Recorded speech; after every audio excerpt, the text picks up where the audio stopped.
backyard with only one thing on his mind. Kill everyone that broke in. And he did. And he liked it. But why? The Beast was the most perfect junkyard dog that ever lived. A true killing machine. But after a while, the cops started getting phone calls from people reporting all the missing thieves. The ones the Beast had killed. It added up to about 173 guys. It's true. They never found a single one. Not one. Some people say they all got away. But we all know what really happened. The Beast ate them. He ate them bone and all. The Beast was too good at his guard dog job. So the police said he had to be retired. My grandpa, Squigman Palladors, was police chief back then. And he ordered Mr. Myrtle to turn his backyard into a fortress and chain up the Beast and put him under the house where he could never get out to eat children and stuff. And that's where he's been for 20 years. And that's where he'll be for the rest of his life. Because when Mr. Myrtle asked the cops how long he had to keep the Beast chained up like a slave, he said until forever.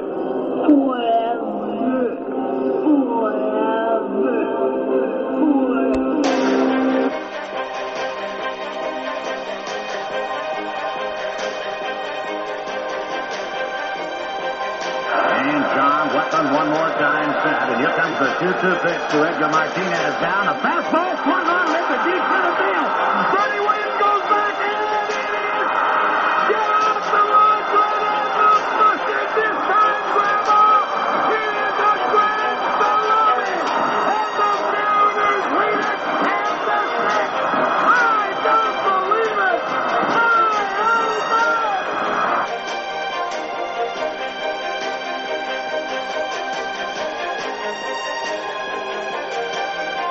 From high atop the Robinson Gearing Studio Complex and straight out of God's country, Paulers Island, South Carolina, the Let's Talk Baseball Podcast Network proudly presents Backwards K Pod. And now, here's the host of the show, Jake Robinson. Good moment, baseball universe. What is up? It's your boy, Jake the Snake Robinson from the Let's Talk Baseball Podcast Network. Holler if you hear me. Half man, half podcast machine.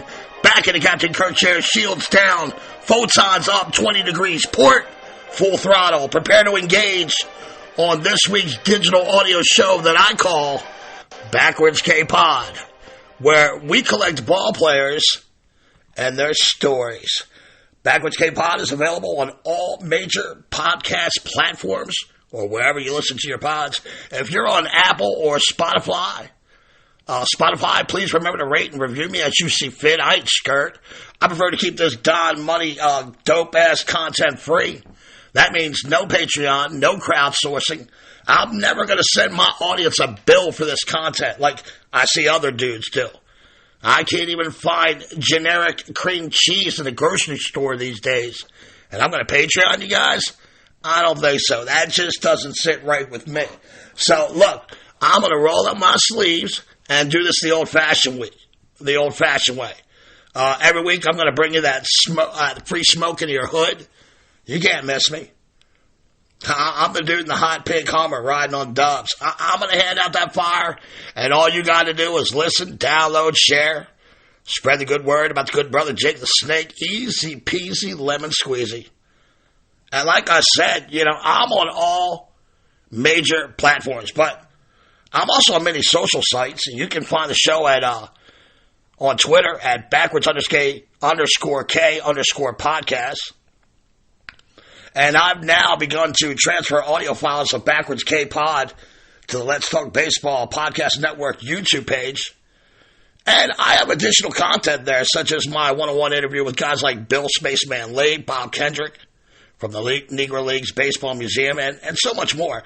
And that's the Let's Talk Baseball Podcast Network YouTube page. And, of course, I have a vault of Backwards K-Pod shows on my website. You can check that out. That's DiamondSnakeJake.podbean.com. Now, Before I break into this week's show, I want to send a shout out to a couple people. First of all, I want to welcome back TJ Gordon, my right-hand man. That's right, I call him the head because, you know, we come together like Voltron, and that dude is the head for sure. He's come back into the fold with me. We've had a great relationship through the years. You know, a lot of my core audience know about that. And he's been doing a lot of production work behind the scenes with me now. And I am so grateful to have you back, man. It has been too long, brother. I'm so glad to have you back. And I also want to send out a shout out to Sean in Arlington, Virginia. Sent me a message this week. He's a Yankees fan originally from New Jersey. And he writes here, I did some binging this week on your show. I love This Week in Baseball. As a younger generation Yankees fan, I always knew Mel Allen was the voice of the Yankees, but I never knew the backstory of him getting the shaft like that. I also listened to Moses Fleetwood Walker show and the Mutt and Jeff Bandits. And you're killing it, Snake. I used to listen to your old shows, the ones you used to do, and I love them. But this show is on a whole other level. Best work you've ever done. I wanted you to know that. Thank you, Jake. And, hey, thank you, Sean, for the really sweet words. I really do appreciate my loyal audience, and I really do appreciate you. The audience is, you know, why I do what I do, and I do what I do, when I do it, and I do it better than anyone else. Facts. So, like I told you last week here, I have covered over 160 years of baseball in just 4 months on the air. From Moses Fleetwood Walker all the way up to Shohei Ohtani. And now I'm working on all these things in between, you know, I'm working on all the things in between those bookends. And I feel like I've had a wide range of topics here. I've done biographies like Clemente, Steinbrenner, Nolan Ryan. I've done Scandal, the Pittsburgh drug trials, Mutt and Jeff Bandits. I've covered baseball and pop culture, baseball in other countries, stadiums. Well, this week I'm going to try something a little different. I'm going to step outside of my comfort zone a little and try something that I've actually never done before. So this is either going to be great or it's going to be a total cluster F. It's going to be a disaster. And I've been nervous about doing this all week, to be honest. But, you know, that's the best thing about doing the show for me. It's made me confront some of my inner fears in life. So now I'm going to walk that tightrope to the edge of the cliff. And I'm going to jump in, folks. This week I will be doing what I hope is the first of many of these. This week I will be reviewing the classic baseball movie, The Sandlot. So, look, spoiler alert. I guess I'm supposed to say that, but really, what baseball fan over 13 hasn't seen this movie? But I think I'm supposed to say spoiler alert. Just in case a couple of you Seamen somehow haven't seen this.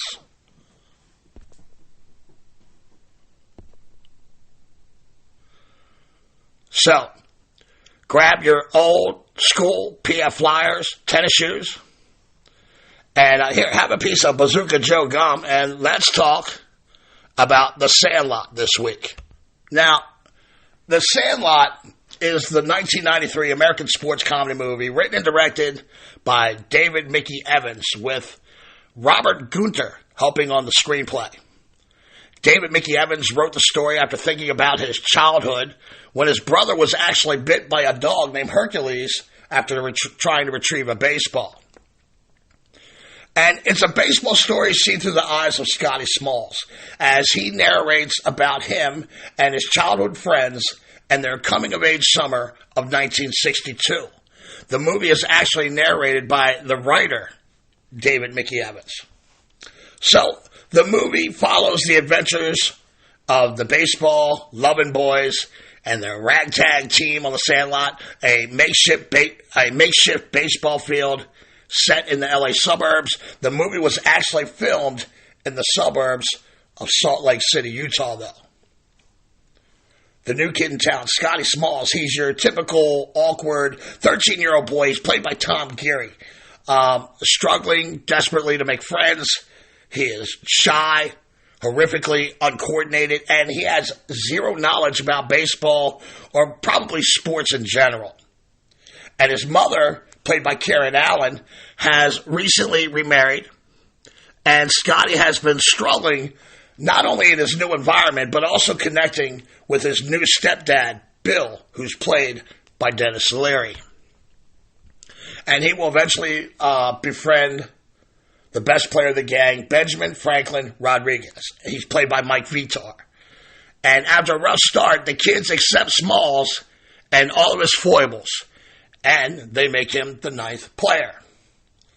As the movie progresses, the boy learns about s'mores, kissing a girl, friendship, baseball, and they're also forced to match wits with the presumed villain, the Beast, a vicious, genetically altered attack dog who at one time was imprisoned for killing over 170 kids who were trying to steal lost baseballs from the junkyard where the Jurassic-sized bull mastiff lived. And eventually, Benny Rodriguez would become a neighborhood legend by pickling the Beast out of a priceless baseball signed by some girl named Baby Ruth that Smalls lost at the junkyard after he hits his first homer. The movie had a $7 million budget. It earned $4 million on its opening weekend. It grossed over $34 million at the box office, and it has gone on to make an estimated $76 million in VHS and DVD sales. Don't really have a figure on what they've made, on the audio digital platform. I'm sure they've made a lot of money there too as well. Okay, so now that I gave you the backstory of the movie, I'm going to begin my review. Now, I'm going to take you through every scene. I'm not going to take you through every scene of the movie, but I'll break you off like these major plot lines, and I'll take you through the 3 acts. And hopefully I'll give you some nuggets of info you may not have known before. And if you have a copy of the flick, maybe you want to push pause right here, bring it up on your other device, and we can kind of go through this together while you see it in the background and listen to my voice. Now, in the very first scene, we see an adult, Scotty Smalls, entering Dodger Stadium. The opening credits are being splashed across the screen. And it's important to note that the movie was not originally supposed to be entitled The Sandlot. The script that had floated around Hollywood was actually titled The Boys of Summer. And there's already a book with that title, so after much thought, they changed the name to Sandlot, which, to me, it works because I feel as though the actual Sandlot becomes a character of its own in this movie. So, I have nothing against the title that they came up with, but it did make me try to imagine what would have been the title I might have come up with if I were in that meeting, and taking the Sandlot off the table and out of the equation. And my suggestion would probably have been Pickle, which may sound odd at first to name a movie, but really the film holds a consistent theme about the game of pickle, as I will reveal this throughout. But most of you listening to this understand the concept of pickle, or as some regions may call it, rundowns. So I don't feel like I really need to explain the concept of pickle, but it is a huge part of this movie. So right off the rip, I love the narration of David Mickey Evans. He starts all talking about the legendary Babe Ruth called shot in the 1932 World Series, and he uses that to set up how Benjamin Franklin Rodriguez would become their neighborhood legend during the summer of 1962. In that first real action sequence, we see Benny and his PF Flyers get crazy launch angle with some Sandlot rag-armed kid. And as he's rounding third base for an inside-the-park home run, he gets caught up in a pickle between third and home. And the camera work is great as it goes into the slow motion for the scene, and it zeroes in on Benny's shoes and the reaction of his teammates. And finally, Benny beats the pickle in his Flyers, and the team celebrates. It's outstanding work on that first action scene. You really feel the nostalgia, and for me, I immediately went back in my mind to my childhood. And I got to admit, also, those kids, they did a great job of pulling that scene off. They made it look competitive, and they gave the camera operators exactly what they needed to make that scene work. And the narrator begins to tell of that summer, the same year that Murray Wills broke the Major League Baseball stolen base record, which is important to remember at the end. This movie is really good at tying things up. He explains how horrifically awkward, unathletic, antisocial he was as a kid, all made worse by moving into the valley and not knowing anyone who lives there. And also, he has this really uneasy relationship to his new stepfather, who's played by Dennis Leary. Now, I want to be clear, I'm a huge Dennis Leary fan.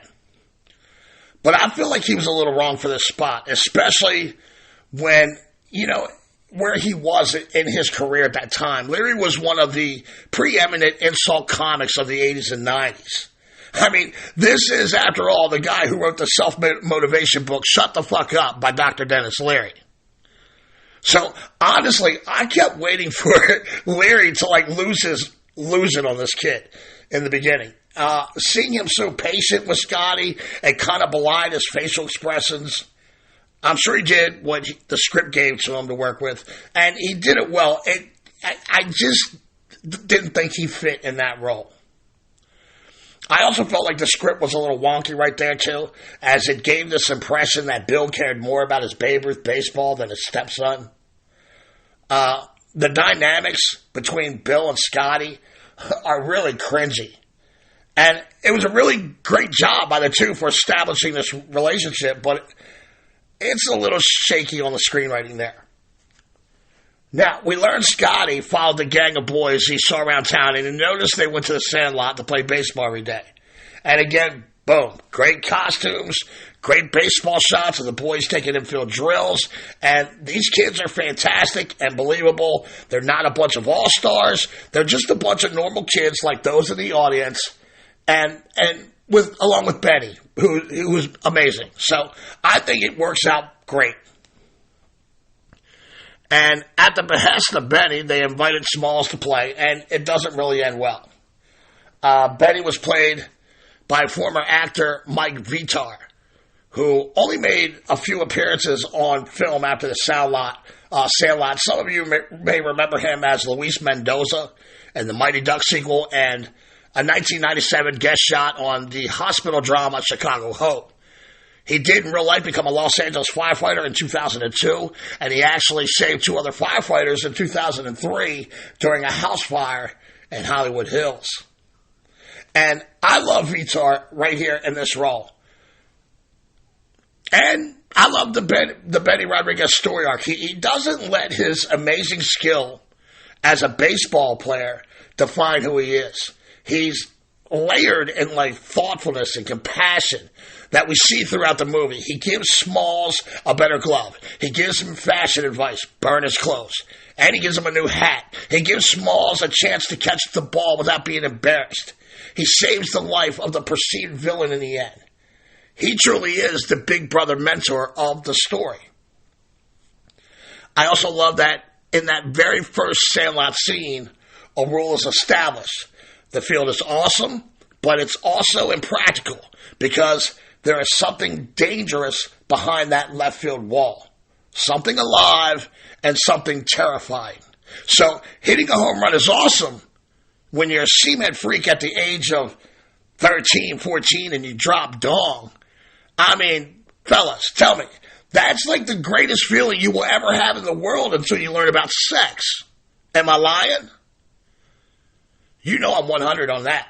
So hitting a home run to left field, on this field, it has consequences. As great as that feeling was dropping dong, the ball is now lost forever, and you can't play anymore until you come up with enough cash for a new ball. It is this cruel dichotomy of rules there. And a classic scene follows that one.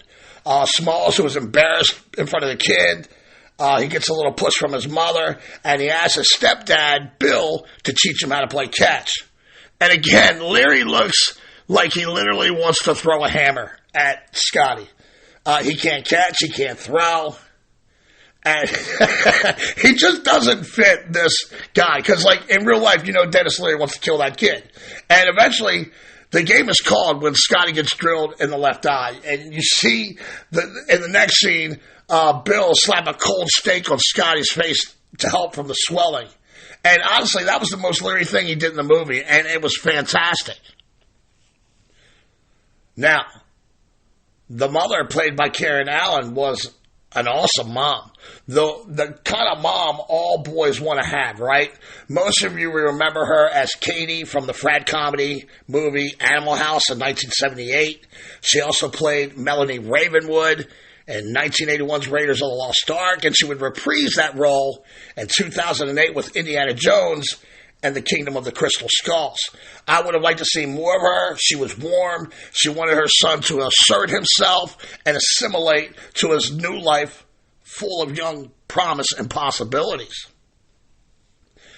And finally, we meet the group of boys from Ham Porter, the portly catcher, who honestly steals scene after scene after scene throughout this movie.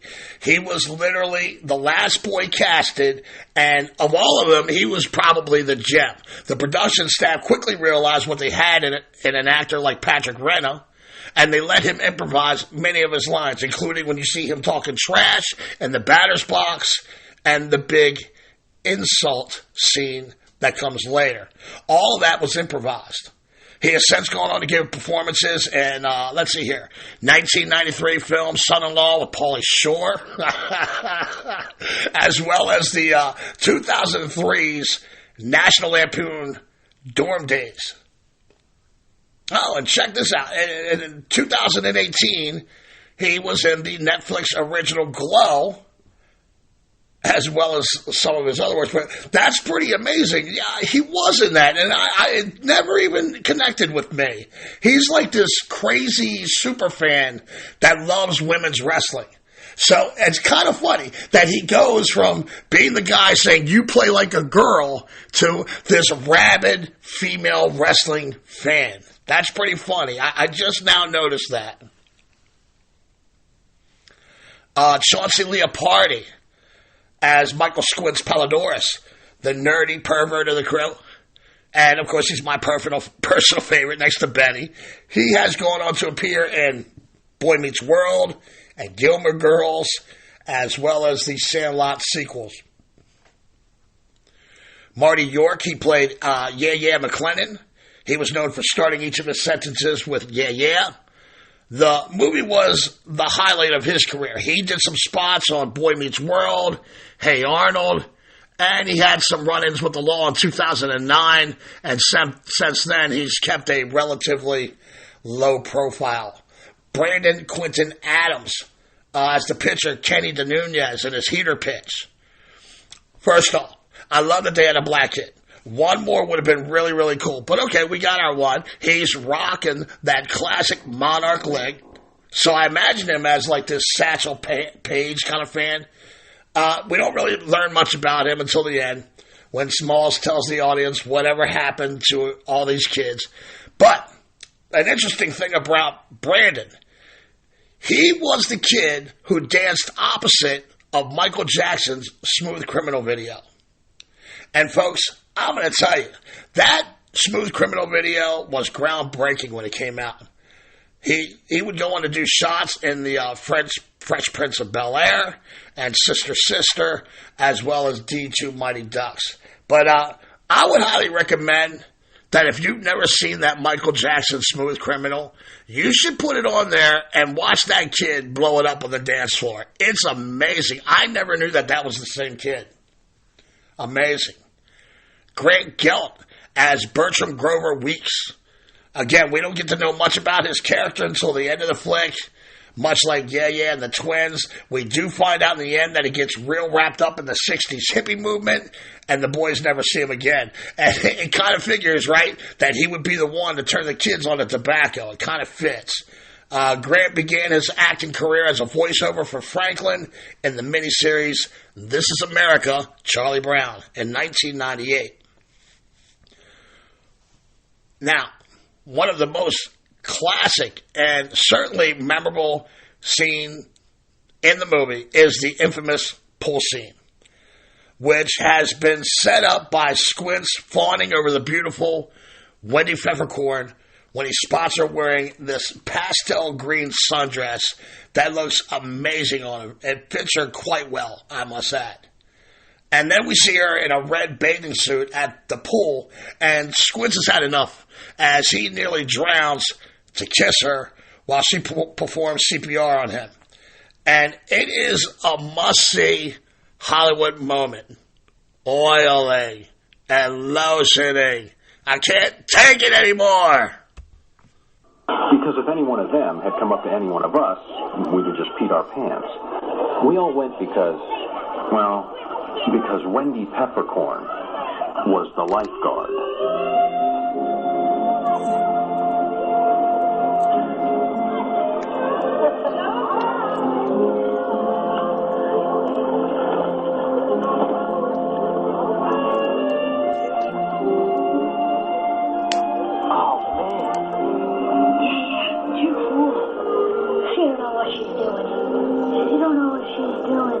Yeah, she does. She knows exactly what she's doing. I swim here every summer in my adult life. Every summer, there she is. Lotioning. Oily. Lotioning. And one day, it became too much Oily. for Michael Squints Polidori.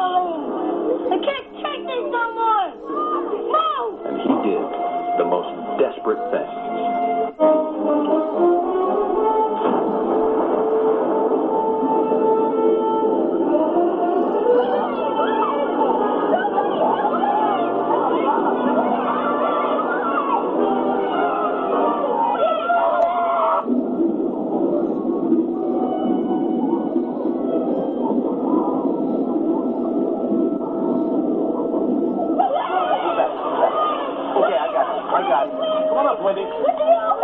Everybody look back. Look back. Think I roll him over? Never mind. Come on.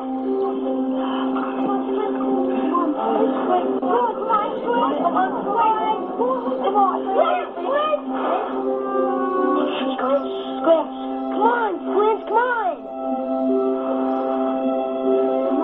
Wake up. Please.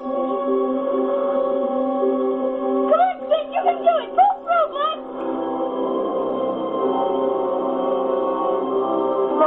Come on. Yeah, he was pretty crabby. Squints, come on, man. Oh, he must be a fish.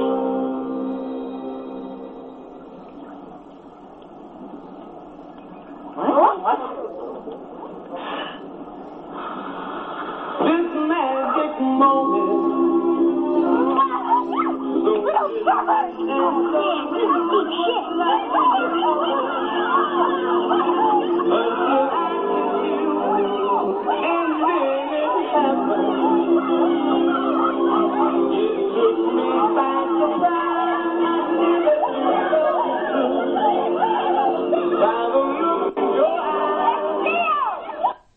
And that scene it still holds to this day.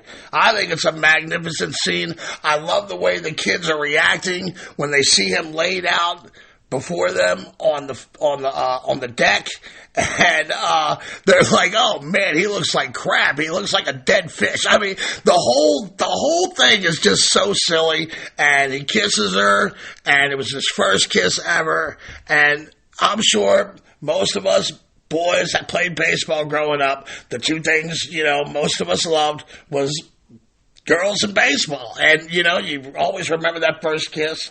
And that's just a great, great scene. Now, sometimes after the 4th of July, the Sandlot is invaded by the snobbish Tigers baseball team as the two sides begin hurling insults at each other.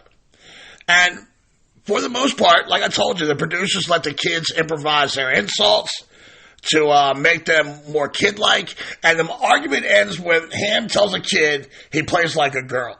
And it's one of the few lines I never liked. It's not that I don't really like the line. The line is fine. I don't feel like that should have been the thing that stopped the whole argument, right? Because I would tell you, when I was a kid, the girls played too with us. I mean, Joanne, Sandy, Kim, Crystal Kelly, all those girls could hang with us when we were kids. And there was never a stigma with girls playing in my hood.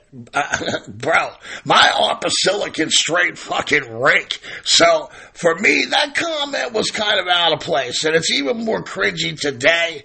But the boys do end up wearing the tigers out.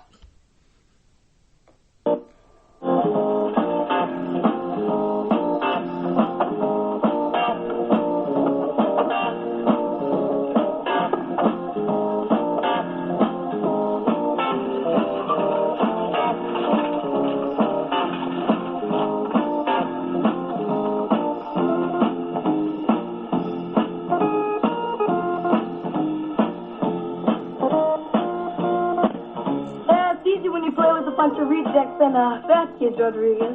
Shut your mouth, Phillips. What'd you say, crap face? I said you shouldn't even be allowed to touch a baseball. Except for Rodriguez, you're all an insult to the game. Come on! We'll take you out right here, right now! Come on! Right now! You slam a real Diamond Porter. You ain't good enough to lift the dirt off our cleats. Watch it, jerk. Shut up, idiot. Moron! Scab eater. Butt sniffer. Puff licker. Fart smeller.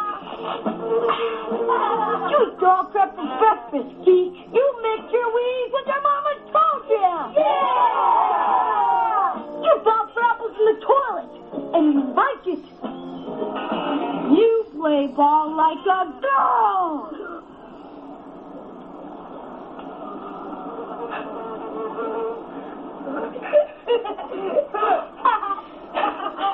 What did you say?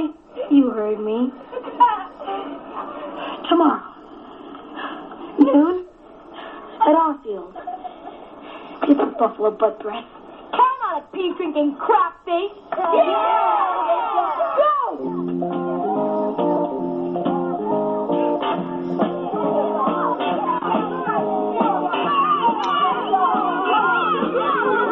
And again, it's not that I don't like that scene, because I do actually like that scene. It brings back an air of nostalgia when, you know, other kids will come into your hood and you know, try to challenge you at a sport or whatever. It happened many times when I was growing up. So I do like the concept of that. I just didn't like that you play like a girl was the one thing that, like, whoa, that's like way too much. Like, I think they could have more cleverly written that out right there. Another classic scene that I'm not crazy about was the tobacco puke scene at the fair. Number one, it's almost an hour in, and we still really have no major plot line to the story yet. We've just had like a bunch of these little misadventures along the way, and we're still kind of in the first act within that first hour.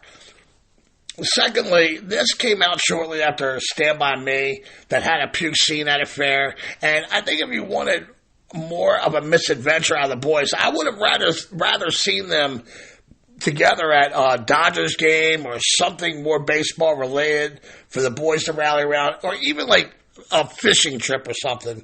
I just didn't feel like that fair fit there, them chewing tobacco and throwing up on everybody. It felt too much Stand By Me-ish. So we transition from second to third act when Bill leaves for a business trip in Chicago. And he tells Scotty he's the man of the house. And then that goes into the Omen chapter of the movie. Benny hits a ball so hard that he busts the guts out of it. And while they're all standing around it, they're like, oh, man, that's the most amazing thing I've ever seen. And Rodriguez is like, no, man, that sucks. Now we can't play anymore. We don't have any more balls. And Scotty says, well, I got a ball. And they're like, well, what are you doing here? Go home and get the ball. So he goes home, and he takes Bill's Babe Ruth autographed baseball. And when he comes back, the kids are so happy. Rodriguez says to him, well, it's your ball. You get the first at bats. So Scotty steps in the box, and he hits his first home run ever. Over the wall, and unfortunately, into the Beast's junkyard. From here, we finally get to our major plot line, and that is the challenge of getting that ball back. And the boys try various ways of getting the ball back, and they all prove to be fruitless and funny. And for me, it felt like kind of like the Goonies of the 90s kind of thing, with all the cockamamie schemes to retrieve the ball and the boys' terrifying screams of failure after each one.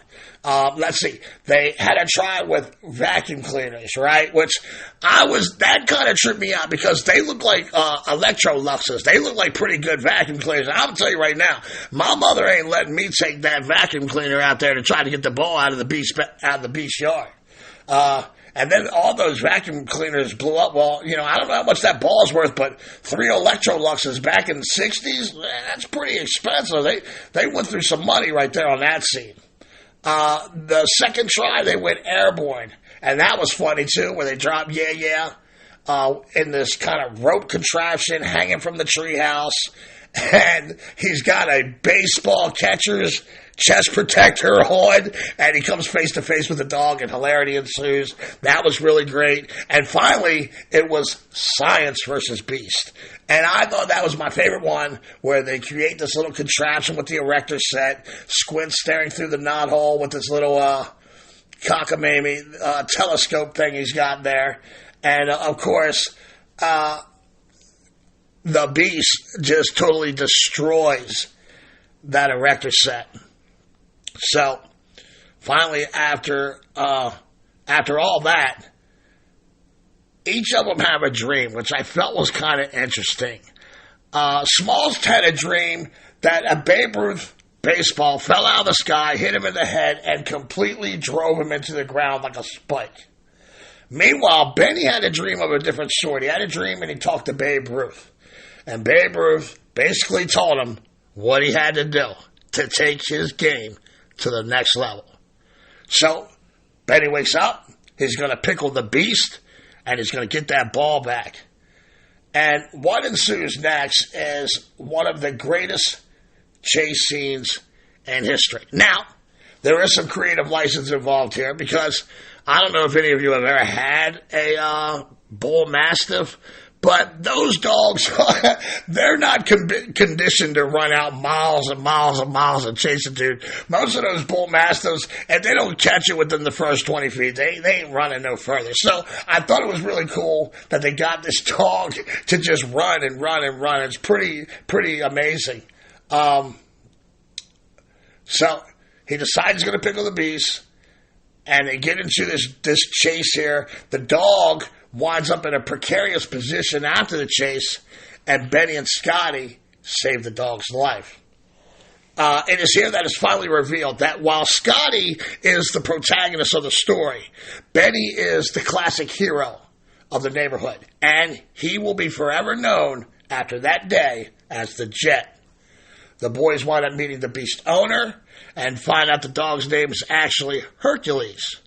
Mr. Myrtle is played by James Earl Jones, and he is the powerful figure that you needed to tie this character up. First of all, he's done plenty of baseball movies, Field of Dreams, this movie. He also did the Bingo Long movie and the Traveling All-Stars in the 1970s. So, first of all, James Earl Jones loves the game of baseball, and he's going to be invested in playing his part, and he was invested in playing his part.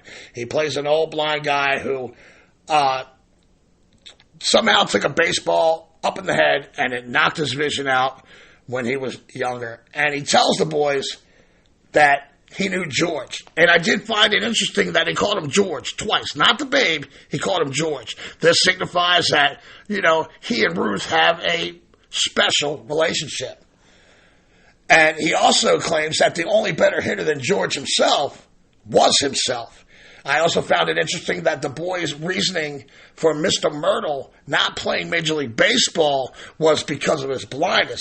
But the audience knows it's because of his race. It's simply implied. And it shows us how an innocent kid looks at things. Mr. Myrtle gives Smalls another baseball that is signed by all of the 1927 New York Yankees, the Murderers Row, including good old George, the Sultan of SWAT, the Colossus of Crash, the Great Bambino. Almost 30 years later, the movie still holds up. It makes a great family movie. And it's a great introduction to any kid that enjoys baseball. The movie holds on to the themes like pickle, while it is bookended with Smalls in the beginning at Dodger Stadium and in the end he's at Dodger Stadium. And if you remember, this all started the year when Murray Wills broke the stolen base record. Well, the very last scene you see is Benny the Jet stealing home for the Dodgers with the real Maury Wills coaching him at third base. It's also important to note that Mike Vitor's older brother, Benny,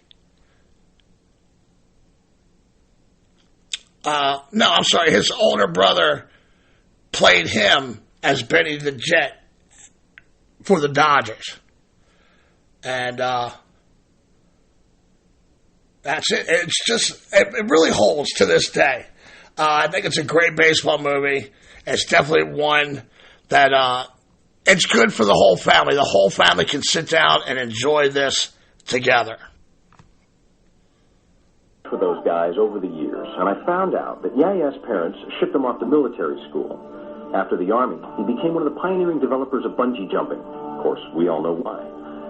Bertram got really into the 60s, and no one ever saw him again. Timmy and Tommy became an architect and a contractor. They started out small, designing playground equipment in prefabricated tree houses. But they became multimillionaires when they invented mini-malls. Squints grew up and married Wendy Peppercorn. They have 9 kids. They bought Vincent's Drugstore, and they still own it to this day. Hamilton Porter became a professional wrestler. You know him as the Great Hambino. DeNunez played AAA ball, but he never got to the majors. He owns his own business now, and he coaches a Little League team that his sons play on, called the Heaters. Hercules lived to be 199 years old, in doggy years. I was the last one to move away, but when I did, the Sandlot was still there. After Benny pickled the beast, his reputation spread all over town. From then on, he was known as Benny the Jet Rodriguez, and the nicknames. And I'm going to give you a couple behind-the-scene facts before we get out of here. I strongly recommend this movie to you. I think it is one of the greatest baseball movies ever made. The set of the movie was unbearably hot. At one point, Tom Geary, a.k.a. Scotty Smalls, he fainted due to heat exhaustion at one point during the filming. Ironically, the pool scene was scheduled and shot on the coldest day of production. It was an overcast day, and the water was 56 degrees. If you look at Squints in that scene, his teeth are actually chattering because he's so cold. The actor who played Squints was anxious for his kissing scene, and every day of the shooting, he would ask the directors, is today the day? Is today the day? Is today the day? He was given specific instructions that when the day finally came, to keep his tongue in his mouth. Wendy was actually based on a real person from Davy Mickey Evans' childhood. Lifeguard he had a crush on back then that wore a red bathing suit, and her name was Bunny. The tree, the Timmons tree house, it was real.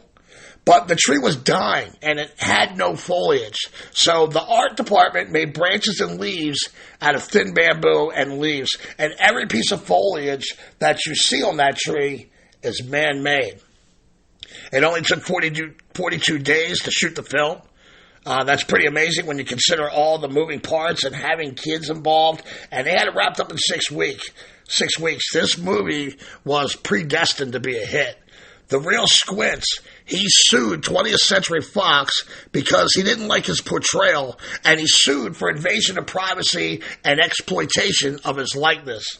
The case was dismissed 2 years later. The chaw in the famous fair scene, it was not real. It was actually black licorice and bacon bits.